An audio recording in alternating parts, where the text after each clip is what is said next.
काम ऐसा करो कि एक पहचान बन जाए, हर कदम ऐसा चलो कि निशान बन जाए। यहां जिंदगी तो हर कोई काट लेता है, जिंदगी जियो इस कदर कि मिसाल बन जाए। सभी बच्चों को नमस्कार, आप सभी का शक्ति क्लासेज में हार्दिक स्वागत है। प्यारे विद्यार्थियों, कैसे चल रही है आपकी तैयारी, कैसे चल रहा है आपका प्रायिकता का टॉपिक? तो मेरा विश्वास है बहुत अच्छा चल रहा है और आपने बिल्कुल इसको बेसिक से जाना है। तो चलिए आज इसके कुछ एक और एग्जाम्पल करते हैं, इसको समझते हैं, इसकी बेसिक बातों को। आपने पीछे भी बहुत ध्यान से देखा है, इसी तरह आगे अपने को बढ़ते रहना है। चलिए उदाहरण नंबर 5 की यदि बात करूं, दो खिलाड़ी संगीता और रेशमा। देखो दो खिलाड़ी है अपने पास, संगीता और रेशमा, ठीक है, ये दिए हुए हैं। टेनिस का एक मैच खेलते हैं। यह ज्ञात है कि संगीता द्वारा मैच जीतने की प्रायिकता है वो 0.62 है, रेशमा के जीतने की प्रायिकता। तो देखो बच्चों, यहां पर दो ही खिलाड़ी हैं, संगीता और रेशमा। संगीता की दी है और रेशमा की पूछी गई है। तो अपने को पता है जब दो ही खिलाड़ी हैं तो किसी प्रयोग की समस्त प्रारंभिक घटनाओं की प्रायिकताओं का योग 1 होता है। तो यहां दो ही घटनाएं हैं, रेशमा और संगीता, इनकी प्रायिकताओं का योग 1 होगा। तो एक की दी हुई है तो दूसरे की अपने ज्ञात कर सकते हैं एक में से घटा के, बिल्कुल आसान सा है। तो चलिए इसको सॉल्व कर देते हैं। संगीता द्वारा मैच जीतने की प्रायिकता, मैच जीतने की प्रायिकता दी हुई है बच्चों अपने को, ये दी हुई है 0.62, ठीक है, क्योंकि अपने को पता है प्रायिकता हमेशा 1 से कम होती है, तो ये दशमलव में आ गई है। अब अपने को देखना है कि रेशमा की जीतने की प्रायिकता। तो पहले अपने को पता है कि देखिए अपने को पता है कि मैं इसको संगीता से लिखूं और उसको तो पी संगीता के का मैच संगीता का जीतना लिख सकता हूं, यानी जीतने की प्रायिकता। और ये है रेशमा का जीतना।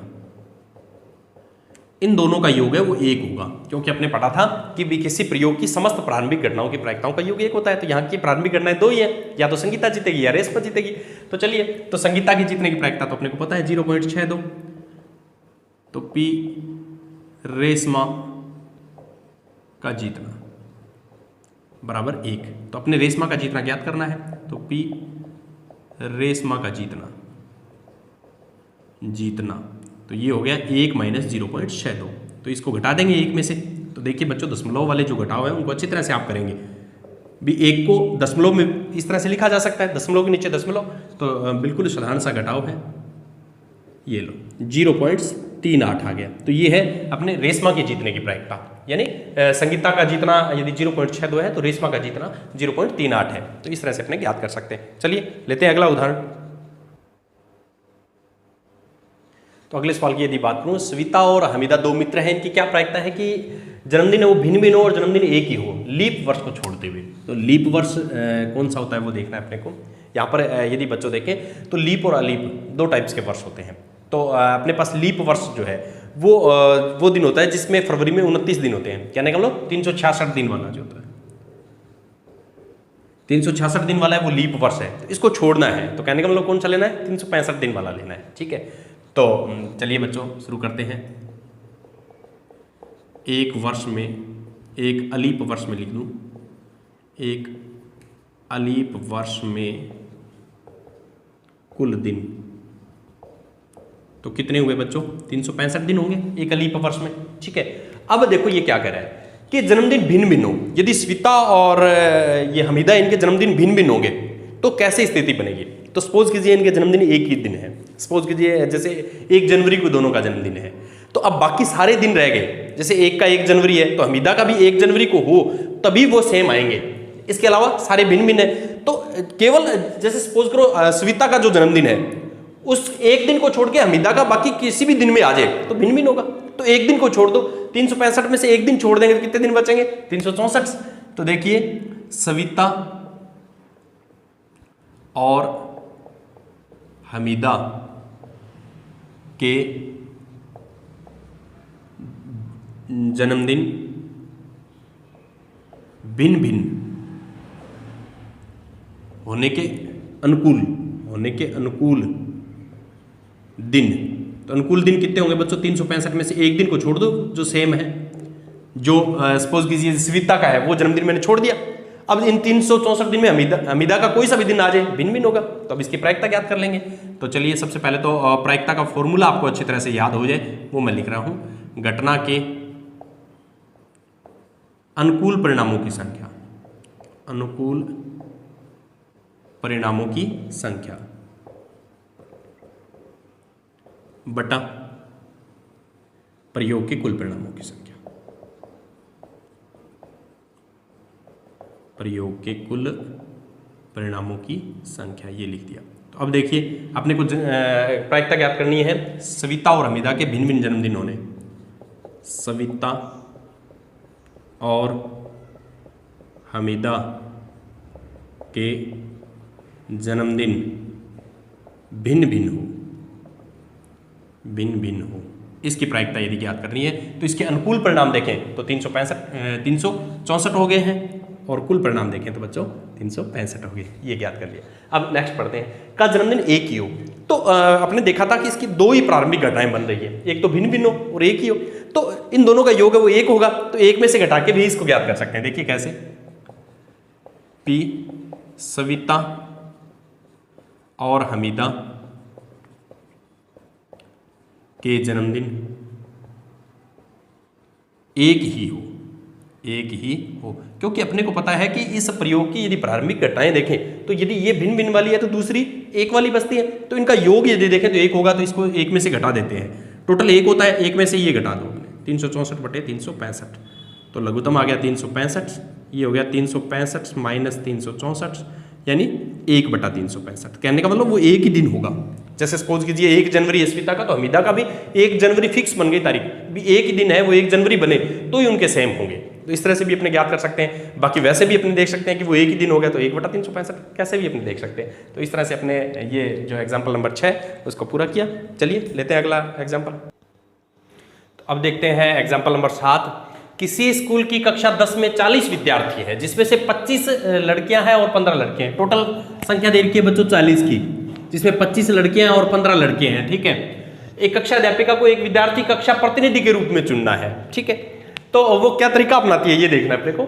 वह प्रत्येक विद्यार्थी का नाम एक अलग कार्ड में लिखती है, जबकि कार्ड एक जैसे हैं। कार्ड एक जैसे का मतलब परिणाम है वो अपने संप्रायिक रहें, इसकी ओर प्रयास किया गया है। फिर वह इन कार्डों को थैले में डालती है और अच्छी तरह हिला देती है ताकि परिणाम संप्रायिक रहे, क्योंकि तभी प्रायिकता कार्य करेगी।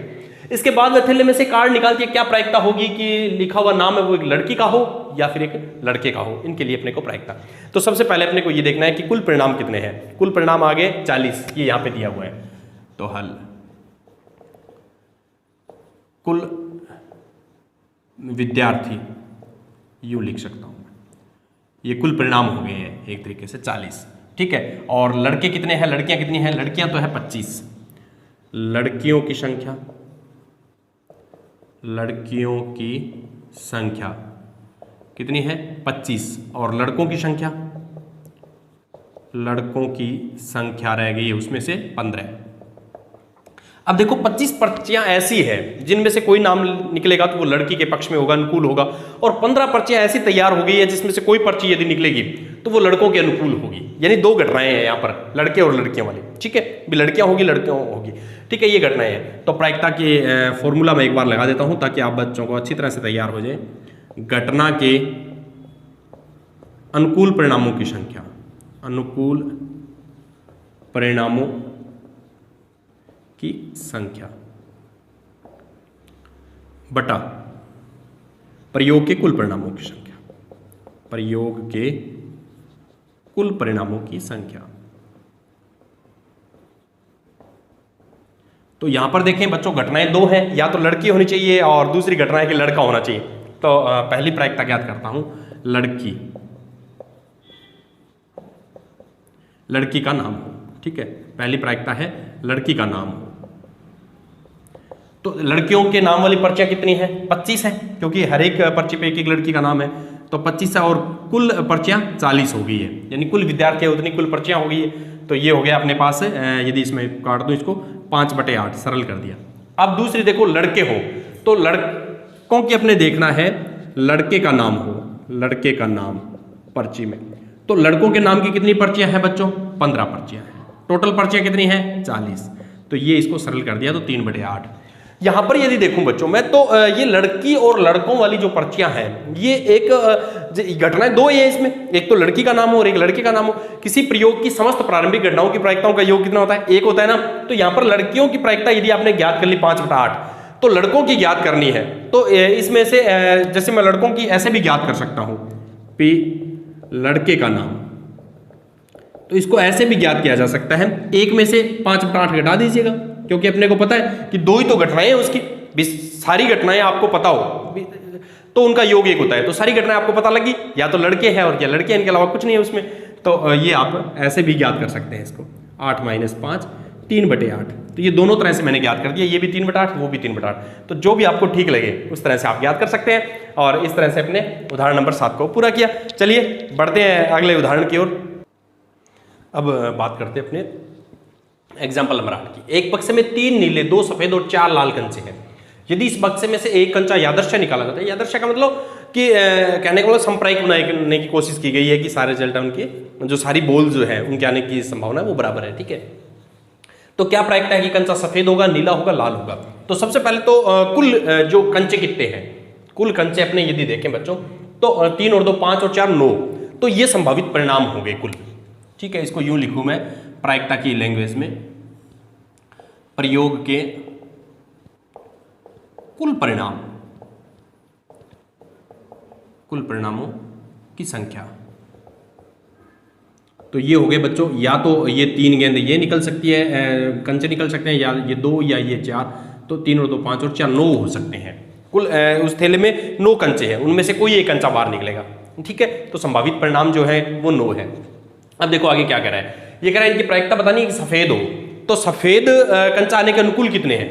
तो इन 2 में से कोई सा भी कंचा आ जाए तो सफेद है, तो चलिएगा सफेद कंचा आने के अनुकूल परिणामों की संख्या,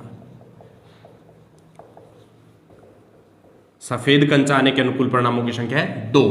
नीले की कितनी है बच्चों, नीला कंचा आने के अनुकूल परिणामों की संख्या हो जाएगी, नीला इन तीनों में से कोई सा निकल जाए तो नीला है। उसी तरह लाल की यदि बात करूं तो लाल कंचा आने के अनुकूल परिणाम, तो इसमें से कोई सा एक निकल जाए चारों में से तो वो लाल है, ठीक है। अब एक बार अपने प्रायिकता का फॉर्मूला लगाएंगे और अपना सवाल हल हो जाएगा। प्रायिकता, आप प्रायिकता का फॉर्मूला उसको बार बार लिखने का प्रयास करें ताकि अच्छी तरह से आपका तैयार हो जाए, ठीक है। घटना के अनुकूल परिणामों की संख्या, अनुकूल परिणामों की संख्या, अनुकूल परिणाम कितने हैं, जो भी घटना अपने को देगा उसकी, घटनाएं अलग अलग हैं, 3 घटनाएं दे रखी है यहाँ पर, और प्रयोग के कुल परिणामों की संख्या, प्रयोग के कुल परिणामों की संख्या ये है। तो यहां पर देखो सबसे पहले मैं दे रहा हूं सफेद कंचा, सफेद कंचा। तो सफेद कंचे के अनुकूल कितने हैं, सफेद कंचे के अनुकूल देखूं तो 2 हैं, और कुल परिणाम कितने हैं बच्चों 9 है। इसी तरह दूसरा है, ये तो फर्स्ट हो गया। सेकंड यदि देखूं तो वो है नीला कंचा, तो पी प्रायिकता किसकी है, नीला कंचा आने की। तो नीला कंचे आने के अनुकूल कितने हैं 3, ठीक है, और कुल है 9, तो 1/3 आ गया इसमें से।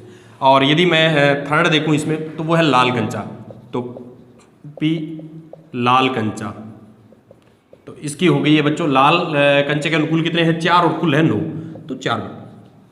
अब यदि देखें तो इस प्रयोग के ये प्रारंभिक घटनाएं हैं सारी, सफेद कंचा, नीला कंचा, लाल कंचा, सारी घटनाएं आ गई। इनका यदि योग करेंगे बच्चों तो 1 आएगा, ठीक है। इस तरह से उदाहरण नंबर 8 को अपने पूरा करते हैं। चलिए लेते हैं अगला उदाहरण। इससे पहले कि अपने अगले एग्जाम्पल की बात करें, अपने कुछ छोटी छोटी बातें उनको और जान लेते हैं, क्योंकि 1 नंबर का क्वेश्चन अपने यहाँ से उठ सकता है। प्रायिकता का मान 0 से 1 तक होता है, 0 भी हो सकता है 1 भी हो सकता है, अपने पीछे ही इसको देखा भी था, मैं पुनः इस पर चर्चा करूंगा। सॉरी 1 तक है, ठीक है। तो प्रायिकता का मान 0 से 1 तक होता है, 0 भी हो सकता है और 1 भी हो सकता है। तो यहां पर यदि देखें कि जहां पर यदि प्रायिकता का मान बच्चों 0 आ जाए, सपोज कीजिए प्रायिकता का मान 0 आ गया, या फिर यूं कहें कि प्रायिकता का मान 1 भी आ सकता है, प्रायिकता का मान 0 भी आ सकता है 1 भी आ सकता है, क्योंकि अपने ही तो कहा है कि प्रायिकता का जो मान है वो 0 से लेकर 1 तक होता है, ठीक है। अब देखो यदि प्रायिकता का मान 0 आ जाए, किसी घटना है और उसकी प्रायिकता का मान 0 आ गया, तो उसको असंभव घटना कहते हैं, वो घटना कभी घटित नहीं होगी। इस बात को ध्यान देना है। सपोज कीजिए इसके लिए मैं एक छोटा सा उदाहरण लेता हूं। ये आपके पास कोई थैला है, इसमें लाल गेंद है एक पीली है और एक काली गेंद है, ये है। अब इसमें से मैं बिना देखे गेंद निकाल रहा हूं, सारी गेंद है वो एक ही साइज की है, यानी संप्रायिक परिणाम है ये।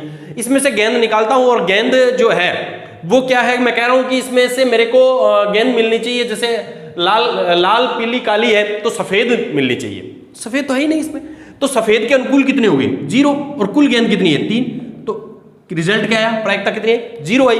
तो कभी इसमें से सफेद निकलेगी भी नहीं क्योंकि सफेद गेंद ही नहीं है, तो उसकी प्रायिकता 0 है, तो कहने का मतलब असंभव घटना, ये कभी घटित नहीं होगी।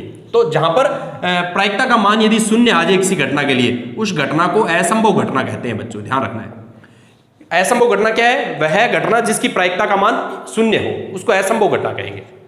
चलिए अब प्रायिकता का मान 1 भी आ सकता है, कैसे आ सकता है, सपोज कीजिए इसमें तीनों की तीनों ही लाल गेंद है, ये लो 3 गेंद है और तीनों की तीनों लाल गेंद है।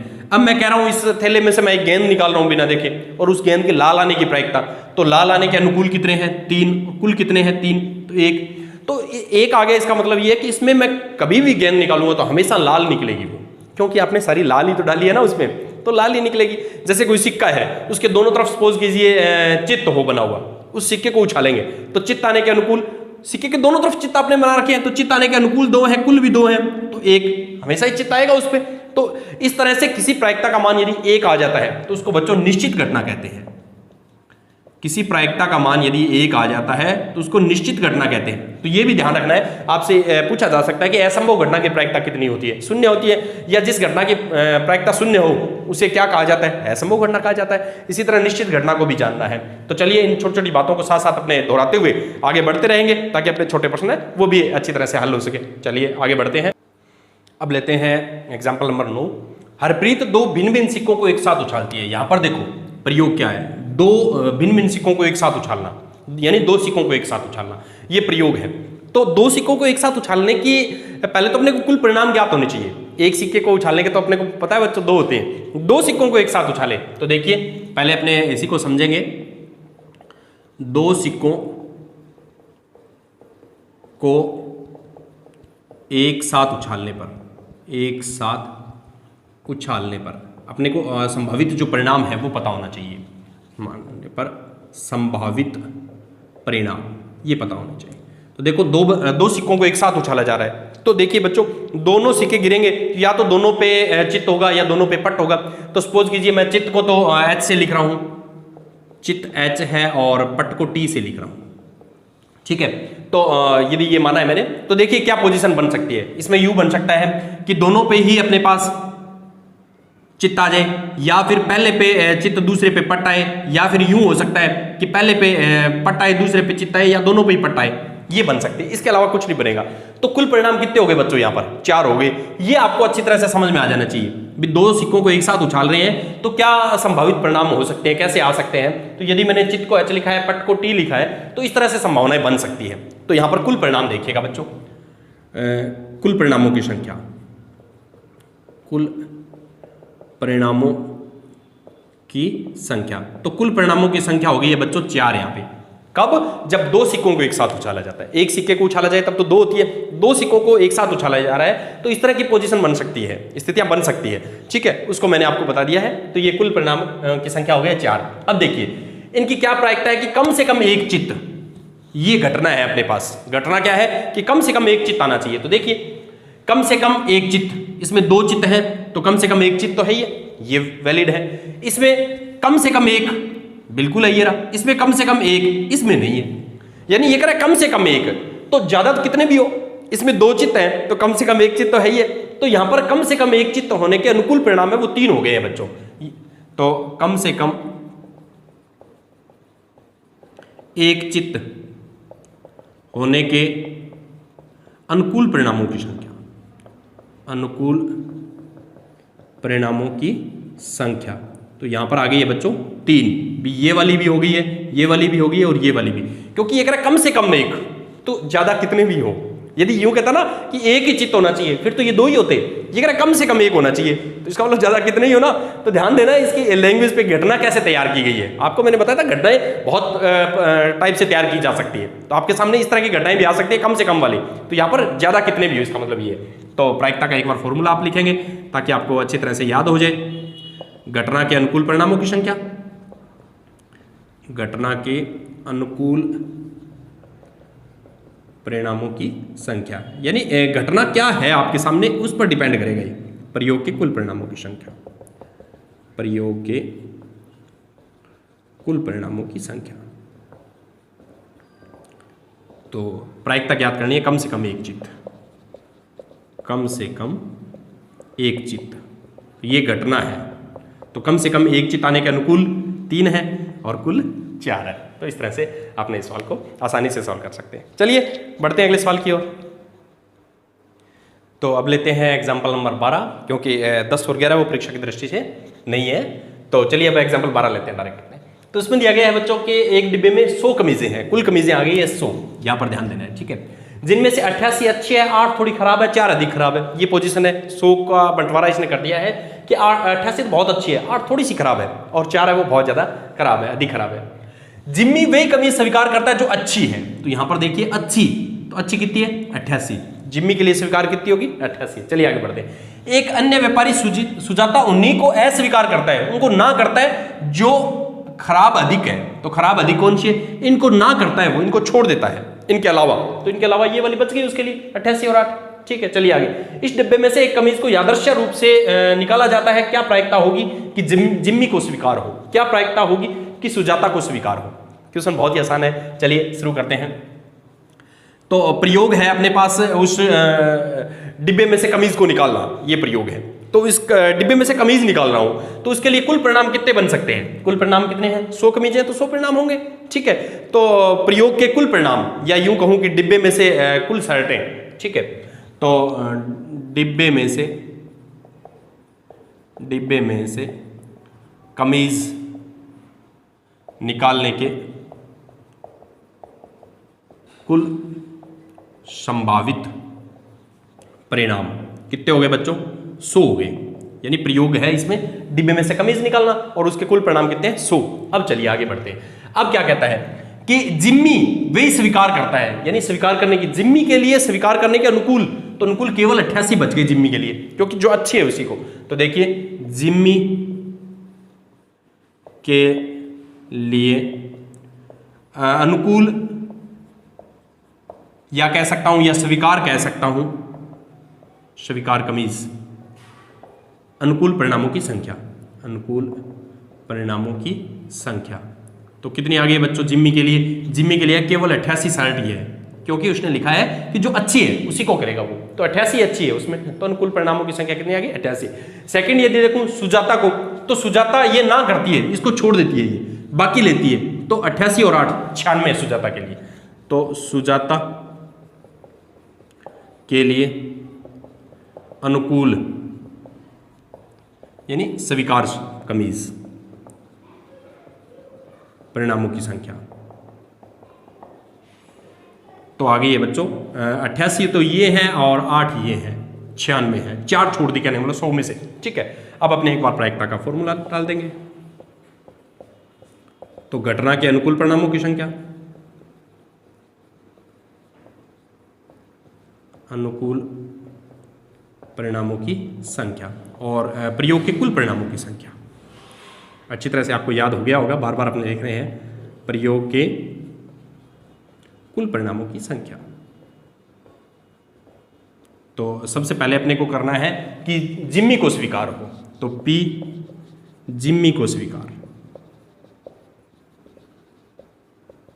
तो इसकी प्रायिकता आ गई है बच्चों 88/100। ये 4 के पढ़े कट गए, 2200 का 88 और 2500 के 100, 22/25 जिम्मी के लिए स्वीकार आ गई है। अब सुजाता को देखनी है अपने, ये तो फर्स्ट पार्ट हो गया।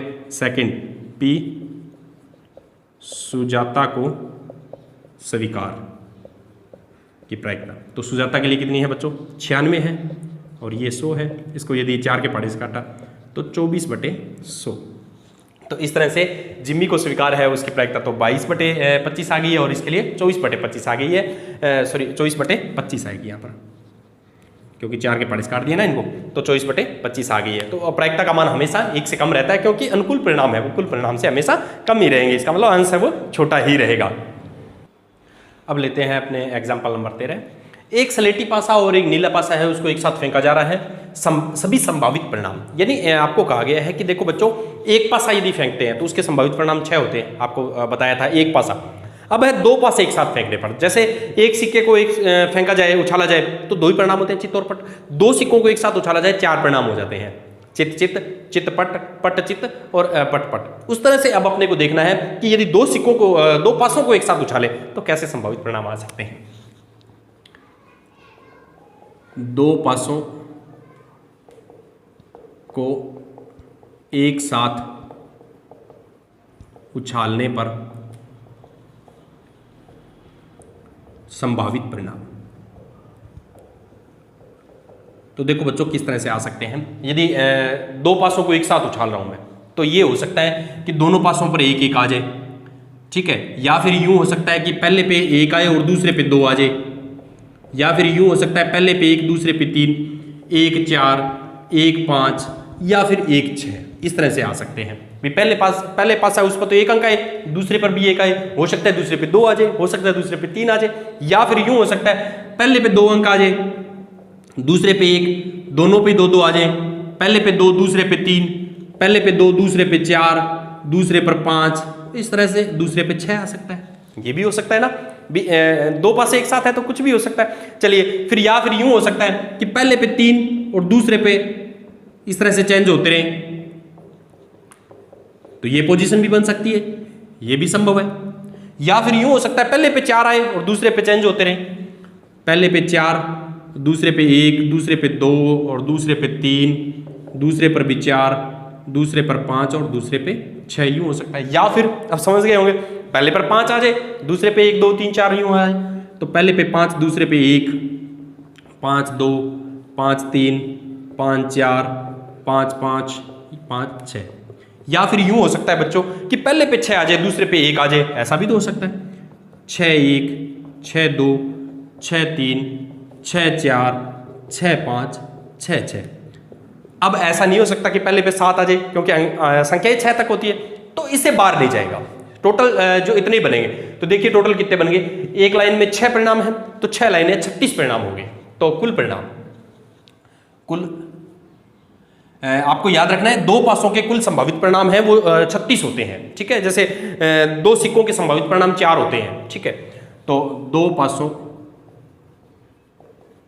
को एक साथ फेंकने पर, एक साथ फेंकने पर कुल संभावित परिणामों की संख्या, संभावित परिणामों की संख्या कितनी हो गई बच्चों, 36 हो गई है। ये ध्यान रखना है अपने को। जैसे एक जो पासा है उसके कुल परिणाम 6, उसको 2 बार फेंक रहे हैं तो 6 की घात 2 36। जैसे एक सिक्के के कुल परिणाम 2 है, 2 सिक्के एक साथ है तो 2 की घात 2 4 हो गए, उस तरह से, ठीक है। ऐसे भी याद रख सकते हैं। अब देखो योग 8 हो, अब अपने को ये देखना है कि योग 8 होना चाहिए। तो देखो योग 8 कहाँ मिल सकता है अपने को, इस लाइन में मैक्सिमम योग 7 तक है, ये रहा योग 8, 1 2 3 4 और 5। 5 ऐसे इसमें रिजल्ट है जिनका योग है वो 8 है, यानी अनुकूल है। तो पहला ही करता हूं, योग दोनों पासों की संख्याओं का योग 8 होने के अनुकूल, योग 8 होने के अनुकूल परिणामों की संख्या, परिणामों की संख्या। तो ये हो गई है बच्चों। इसमें से यदि देखें मैंने अंडरलाइन किए हुए हैं 1 2 3 4 5, 5 ऐसे है जिसमें योग 8 है, 6 और 2 8, 5 और 3 8, 4 और 4 8, 3 और 5 8, 2 और 6 8। इसके बाद इसमें देखेंगे 3 और 4 7 है, इसमें देखेंगे तो 9 है, तो 8 वाले सिर्फ कितने, इसमें 5 ही है, ठीक है। तो मैं इसकी प्रायिकता ज्ञात कर देता हूं। फिर तो प्रायिकता का फॉर्मूला, घटना के अनुकूल परिणामों की संख्या, अनुकूल परिणामों की संख्या बटा प्रयोग के कुल परिणामों की संख्या, प्रयोग के कुल परिणामों की संख्या। तो प्रायिकता किसकी ज्ञात कर रहे हैं, योग 8। तो योग 8 के अनुकूल है 5 और कुल है 36, तो 5/36 आ गई है बच्चों प्रायिकता। ये पहला पार्ट सॉल्व हो गया है, ठीक है। सेकंड, योग 13 हो, तो देख लेते हैं योग 13 होने का। तो योग 13 हो, तो देखिए योग 13 के लिए मैं देखता हूं, इसका योग तो 1 और 1 2 है, इसका 3 है, इसका 4 है, 4 और 1 5, 5 और 1 6, 6 और 1 7। मैक्सिमम 7 तक आया योग, यहाँ पर 8 तक आया है, इसमें 9 है, 10 है, 6 और 5 11, 6 और 6 12, 12 से ज्यादा, इससे ज्यादा तो योग हो ही नहीं सकता बच्चों। 6 और 6 12 हो सकते हैं, दोनों पासों पे बड़ी से बड़ी संख्या 6 आ सकती है, योग 12। अब ये कह रहा है योग कितना होना चाहिए 13, तो ऐसा तो है ही नहीं, तो मैं योग कह सकता हूं कि योग 13 होने के अनुकूल परिणामों की संख्या, तो कितनी आ गई बच्चों 0 आ गई। योग तो 13 हो ही नहीं सकता, इसमें मैंने देखा किसी का भी योग 13 है ही नहीं, मैक्सिमम योग 12 से ज्यादा है ही नहीं, ये कह रहा है योग 13 आना चाहिए, तो संख्या अनुकूल परिणाम कितने हो गए 0 हो गए हैं उसके, तो P योग 13 हो, फॉर्मूला ऊपर लगा हुआ है, तो 0/36, आंसर कितना आ गया 0। तो मैंने आपको बताया था कि जब प्रायिकता का मान 0 आ जाए तो उस घटना को क्या नाम देते हैं बच्चों, किसी घटना की प्रायिकता 0 आ जाए तो उस घटना को क्या नाम देते हैं असंभव घटना। तो ये है असंभव घटना, आप लिख सकते हैं इसको असंभव घटना, कि ये कभी घटित नहीं होगी। दो पासों को एक साथ फेंकेंगे तो योग कभी भी 13 नहीं आएगा, क्योंकि अपने को पता है कि 6 और 6 मैक्सिमम बड़ी से बड़ी संख्या दोनों पे 6 आ सकती है, 12 से ज्यादा हो ही नहीं सकता, तो यहां पर इसको बोलेंगे अपने असंभव घटना। चलिए थर्ड लेता हूं, इसके आगे ही यहां कर देता हूं थर्ड है 12 से छोटी या उसके बराबर, 12 से छोटी हो या 12 के बराबर हो। तो देखो ये 12 से छोटी है बिल्कुल, ये भी 12 से छोटी, ये भी 12 से छोटी है, 4 और 5 ये भी छोटा होता है, 5 और 1 6 ये भी छोटा है, 6 और 1 7 ये भी 12 से छोटा है, सारे सिलेक्ट हो गए। इस लाइन में देखें 2 और 1 3 12 से छोटा है, 2 और 2 4 12 से छोटा है, 2 और 3 5 छोटा है, ये सारे छोटे हैं। तो यहाँ पर यदि देखूं तो मैं सभी ये सिलेक्ट होते आ रहे हैं, क्योंकि सभी का योग है वो 12 से छोटा है। ठीक है, चलिए यहाँ तक पहुँच गए अपने, ये लो 6 और 5 11 बिल्कुल अपने देखे 12 से छोटा है, ये 7 है, इसका योग 8 है, 9 है, 10 है, 11 है, ये 12, तो 12 से छोटा या उसके बराबर, फिर तो ये भी सिलेक्ट हो गया 6 और 6 12, यानी उसके बराबर बोल दिया उसने, तो ये भी, तो सारे सिलेक्ट हो गए हैं। तो अनुकूल परिणाम कितने हो गए बच्चों 36 हो गए। तो इसको लिखूं मैं 12 से छोटी या बराबर, ठीक है, योग है, योग लिख देते हैं इसके आगे, ये लो योग 12 से छोटी या बराबर होने के अनुकूल परिणामों की संख्या, अनुकूल परिणामों की संख्या तो कितनी हो गई बच्चों 36 हो गई है। सारे ही सिलेक्ट हो गए हैं, इस क्राइटेरिया में आ गए हैं। ठीक है, तो 36 हो गए हैं, तो अपने को पता है कुल परिणाम कितने हैं 36। तो प्रायिकता याद कर देता हूं किसकी, योग 12 से छोटा या बराबर, ये लो इसको भी छोटा कर देते हैं, योग है 12 से छोटा या बराबर, तो कितने हो गए बच्चों 36/36, 36/36 यानी 1। प्रायिकता का मान 1 आ गया। 1 का क्या मतलब है, क्या समझा है आपने 1 से? 1 के बारे में पहले भी अपने चर्चा की थी, प्रायिकता में यही तो रुचिकर बातें हैं। तो 1 का मतलब है कि किसी घटना की यदि प्रायिकता 1 आ जाए, किसी घटना की प्रायिकता यदि 1 आ जाती है तो उस घटना को क्या नाम देते हैं अपने, निश्चित घटना देते हैं बच्चों। तो ये कौन सी घटना है, निश्चित घटना है, ध्यान देना है आपको। आपसे ये प्रश्न पूछा भी जा सकता है कि निश्चित घटना की प्रायिकता कितनी होती है, तो निश्चित घटना की प्रायिकता कितनी होती है 1 होती है। ठीक है, तो इस तरह से आपने ये समझ लिया कि इसमें हमेशा यदि देखेंगे दो पासों को एक साथ फेंकेंगे तो उनकी प्रायिकताओं का जो योग है वो अपने पास हमेशा 12 से छोटा प्रायिकता, सॉरी, उनकी जो पासों की संख्याओं का जो योग है वो हमेशा 12 या उसके बराबर या उससे छोटा होता है। ठीक है, 12 के बराबर होगा या हमेशा उससे छोटा रहेगा, तो ये निश्चित घटना है, इसको अपने निश्चित घटना कह सकते हैं। तो इस तरह से अपने आज के जो एग्जाम्पल है 13 तक इनको पूरा किया। मेरा विश्वास है कि आपको अच्छी तरह से समझ में आए हैं। और एक आपके लिए छोटा सा क्वेश्चन मैं डाल के छोड़ता हूं, जैसे शोले पिक्चर में है, सिक्का उछाला जा रहा है मान लीजिए, और उस सिक्के के दोनों तरफ चित्त बने हुए हैं। एक सिक्का उछाला जा रहा है, उसके दोनों तरफ चित्त बने हुए हैं। तो आप बच्चों को ये बताना है कमेंट बॉक्स में कि चित्त आने की प्रायिकता क्या होगी। उस सिक्के को यदि फेंके, उस सिक्के को, विशेष सिक्के को जिसके दोनों तरफ चित्त है, उसको यदि उछाला जाए तो उस पर चित्त आने की प्रायिकता क्या होगी। तो अपना आंसर है वो कमेंट बॉक्स में जरूर दीजिएगा। मिलते हैं अगले वीडियो में, तब तक के लिए धन्यवाद।